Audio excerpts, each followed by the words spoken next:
But listen, but listen, but listen, but listen, just listen, listen, listen. But look, Listen, it's just no happened overnight. but listen, They look nervy. Right, let's get into this. Barry Ferguson says he'd be absolutely raging if Rangers don't get an away allocation at Celtic. He's talking about agreements, fairness and protecting the spectacle, but that completely ignores why we're actually here. This situation didn't come out of nowhere.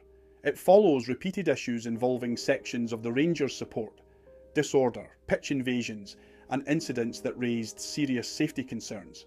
And that's the part Ferguson just skims over. Because at the end of the day, Celtic are responsible for every single person inside that stadium. If something goes wrong, it's on them. So when he talks about agreements, here's the reality. Agreements rely on trust. And when safety becomes a concern, that trust is gone. At that point, Celtic have every right to say, not this time. This isn't about punishing every fan, it's about controlling risk. Because there is no spectacle if the environment isn't safe. Now Ferguson says it's unfair, but what's actually unfair is expecting Celtic to take all the responsibility while ignoring the behaviour that led to this situation in the first place. And here's where it gets uncomfortable, because Ferguson is talking about how agreements should be honoured, how everything should be done properly. But during his time at Rangers, he was part of the era involving employee benefit trusts, a scheme that later became the centre of a major tax case in Scottish football.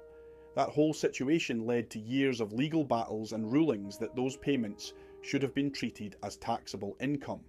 So when someone from that era starts lecturing about what's proper and how agreements should work, people are going to question that. Not because it ends the debate, but because credibility matters. And that's what's missing here. Ferguson is focusing on outrage. Celtic are focusing on responsibility. One is talking about how things should be.